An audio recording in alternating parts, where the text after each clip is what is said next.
মাদ্রাসা service কমিশনের 2023-এর notification অনুযায়ী 2024-এ যে পরীক্ষা হয়েছে তার 9-10 সেকশনের ম্যাথমেটিক্সের সলিউশন নিয়ে আলোচনা করছিলাম। বিশেষ করে আমরা সি সিরিজের সলিউশন নিয়ে আলোচনা করছিলাম। তো এখন কোশ্চেন নাম্বার 53 থেকে আলোচনা করছি, যেখানে একটা ম্যাট্রিক্স দেওয়া রয়েছে। এই ম্যাট্রিক্স 0 রো বরাবর 0 1 0 0 0 1 এবং 1 0 0। তাহলে আমাদের a plus a square plus a কিউবের র্যাঙ্কটা কত হবে সেটা চাওয়া হয়েছে। তো আমরা এখানে a স্কোয়ার বের করে নিয়েছি এবং a কিউব বের করে নিয়েছি।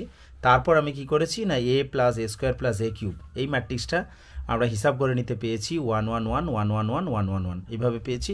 তো এটাকে যদি আমরা অপারেশন লাগাই তাহলে আমরা দেখতে পাচ্ছি যে একটা মাত্র নন জিরো রো থাকছে, বাকিগুলো সব জিরো হয়ে যাচ্ছে। তো এখান থেকে বলতে পারি যে র্যাঙ্ক হবে আমাদের 1, অর্থাৎ অপশান এ হবে সম্ভাব্য কারেক্ট অ্যান্সার। নেক্সট আমাদের যেটা রয়েছে কোশ্চেন নাম্বার 54-এ বলা হয়েছে the number of real solution of cos x equals to x is option A 0, option B 2, option C 1, option D infinite. তো এখানে আমাদের cos x equal to x, আমরা যদি y equal to cos x কার্ভটা এঁকে নেই এবং y equal to x লাইনটা এঁকে নেই, তাহলে আমরা দেখতে পাবো যে তারা একটা পয়েন্টে মিট করে, যে পয়েন্টের কোঅর্ডিনেট হচ্ছে x equal to 0.739 অ্যাপ্রক্স এটা হয়ে থাকে।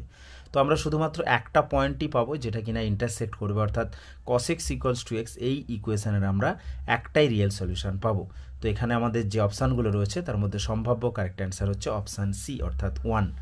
নেক্সট কোশ্চেন নাম্বার 55-এ বলা হয়েছে the order of the differential equation of the family of curve a x square plus b y square equal to 0 is বলে 1 2 3, অপশান ডিতে বলা আছে নট ডিটারমাইন্ড। তো আমরা যেটা রয়েছে আমরা ডিফারেন্সিয়েশন করে দিচ্ছি, এক্সের সাপেক্ষে ডেরিভেটিভ করে দিলাম, ডিওয়াই বাই ডিএক্স ক্যালকুলেট করতে পেলাম minus a x by b y, আরও একটু সিম্পলিফাই করতে পেলাম y by x dy by dx equal to minus a by b. এরপর আমরা ডেরিভেটিভ করতে 0 পেয়ে গিয়েছি রাইট সাইডটা, আর একটু সিম্পলিফাই করতে আমরা যেটা পেয়েছি সেটা হচ্ছে যে x y into d two y by dx two plus x dy by ডিএক্সের whole square minus y into dy by dx equals to 0। তো আমরা ডিফারেন্সিয়াল ইকুয়েশনটা পেয়ে গিয়েছি, শুধুমাত্র অর্ডারটা চাওয়া হয়েছে। তো যেহেতু এখানে সেকেন্ড অর্ডার ডেরিভেটিভ রয়েছে তাই আমাদের এখানে অর্ডারটা হবে 2। তো নেক্সট আমরা চলে যাচ্ছি কোশ্চেন নাম্বার 56-এ। কোশ্চেন নাম্বার 56-এ একটা এলপিপি থেকে প্রবলেম দেওয়া হয়েছে। বলা হয়েছে যে max z equals to 3x1 plus 2x2 subject to 2x1 plus x2 less equals to 2, 3x1 plus 4x2 greater equal to 12, x1 x2 greater equal to 0। তো চারখানা অপশান রয়েছে, আমরা জাস্ট ইনইকুয়েশনগুলোকে ড্র করে নিয়েছি। তো ইনইকুয়েশনগুলোর ইকুয়েশন করার পর ড্র করেছি এবং দেখতে পাচ্ছি যে এখানে আমাদের কিন্তু আমাদের কমন রিজিয়ান ফার্স্ট কোয়াড্র্যান্টে নেই। তো আমরা এখান থেকে বলতে পারি যে অপশানগুলোর মধ্যে আমাদের এই যে প্রবলেমটা রয়েছে এটা নো ফিজিবল সলিউশন পাবো, অর্থাৎ অপশান এ হয়ে যাবে সম্ভাব্য correct answer. Next question number 57। Question number 57 বলা হয়েছে a unbiased coin is tossed 100 times, the probability of finding r heads in 100 tosses is maximum when r is.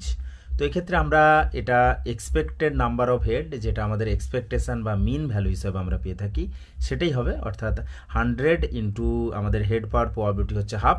তো 100 into half by NP আমরা যেটা calculate করে থাকি অর্থাৎ 50।